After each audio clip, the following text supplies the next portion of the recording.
So once again welcome back to all of you. आज के lecture में हम देखेंगे example 4 and the example 4 is locate √3 on the number line. तो number line के ऊपर हमने √3 को हमने मार्क करना है। आई होप आपने एग्जाम्पल 3 देखी होगी, वहाँ पे हमने √2 को हमने लोकेट किया था। तो सबसे पहले हम इसको लोकेट कैसे करते हैं, पाइथागोरस थ्योरम से और राइट एंगल ट्रायंगल से। ठीक है, सो राइट एंगल ट्रायंगल में हमें हाइपोटेनस जो है ना वो आना चाहिए √3। हाइपोटेनस क्या आना चाहिए? √3।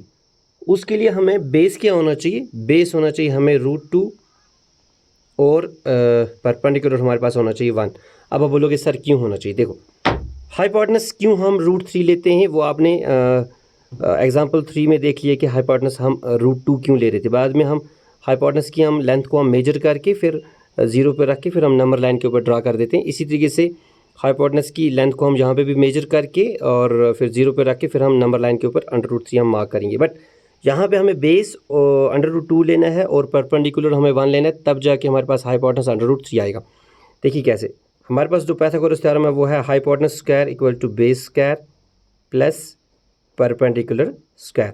तो hypotenuse square equal to base हमारे पास यहाँ पे है √2 और यहाँ से हो गया इसका स्क्वायर प्लस परपेंडिकुलर हमारे पास आ गई 1 और 1 का स्क्वायर। ठीक, now this is hypotenuse square equal to square और रूट हो गया कैंसिल, यहाँ पे बच के हमारे पास 2 प्लस 1 स्क्वायर हो गया 1। So this is hypotenuse square equal to 2 plus 1 हो गया 3।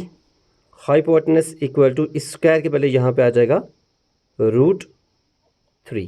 ठीक, तो अगर हम इससे क्या होता है कि हाइपोटेनस √3 कब आता है?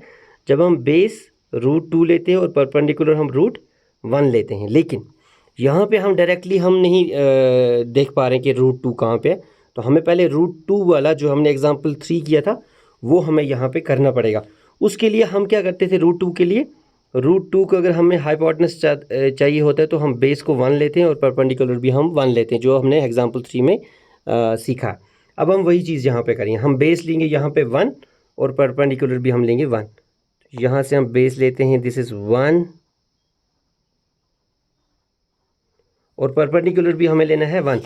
तो परपेंडिकुलर को लोकेट करने के लिए हम प्रोटेक्टर का हम इस्तेमाल करते हैं, जिसको आप डी भी बोलते हैं। जस्ट इसको लोकेट करने के लिए ये हो गया आपका परपेंडिकुलर। तो अब हमें with the help of scale हम 1 यूनिट की जो हमें रिक्वायरमेंट है वो हम इसके ऊपर मार्क करेंगे। ये हो गया यहाँ से यहाँ तक 1 यूनिट, ये हो गया बेस आपका 1 यूनिट और यहाँ से आपका परपेंडिकुलर भी हो गया 5 यूनिट। अब हम क्या करेंगे? हम हाइपोटेनस को हम ज्वाइन करेंगे। ये हमने हाइपोटेनस ज्वाइन किया यहाँ से और ये जो है आपका ये √2 हो गया। ठीक है, जिसको हमने एग्जाम्पल 3 में अच्छे तरीके से ये किया था, क्लियर किया था। ठीक,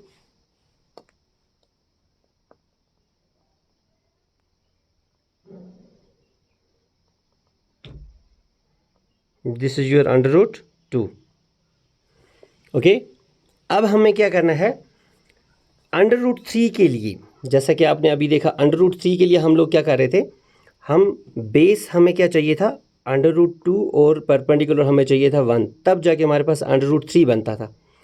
तो अब हम क्या करेंगे? हम ये वाला जो इसका पोर्शन है यहाँ से लेके यहाँ तक, ये वाला जो इसका पोर्शन है यहाँ से लेके ठीक यहाँ तक, हम इसको बेस लेंगे और परपेंडिकुलर हम डालेंगे 1, क्योंकि हमें बेस चाहिए √2 और परपेंडिकुलर 1 चाहिए। तो हम इसको बेस लेते हैं √2 और इसके ऊपर हम एक परपेंडिकुलर डालते हैं 1। यहाँ पे रहेगा आपका ये वाला पोर्शन 90 डिग्री। ओके, तो अब हम क्या करते हैं? हम स्केल उठा के हम इसका 1 यूनिट हम मेजर करते हैं, जस्ट 1 यूनिट। ये 90 डिग्री पे आ गया बराबर, ये हमने किया यहाँ से लेके यहाँ तक आ गया इसका 1 unit.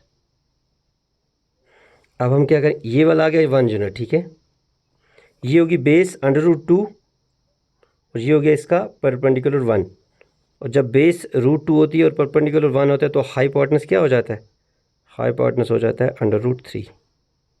This is your hypotenuse which is √3। ये वाला आपका पोर्शन आ गया √3। ओके, अब हम क्या करेंगे, हमें इसको नंबर लाइन के ऊपर मार्क करना है, तो हम इसकी डिस्टेंस को मेजर करेंगे। ये जो हाइपोटेनस आपका यहाँ पे आया है, हम इसकी डिस्टेंस को मेजर करेंगे कुछ इस तरीके से, और फिर इसकी टिप को हम रखेंगे 0 के ऊपर, और हम यहाँ पे नंबर लाइन को कट करेंगे।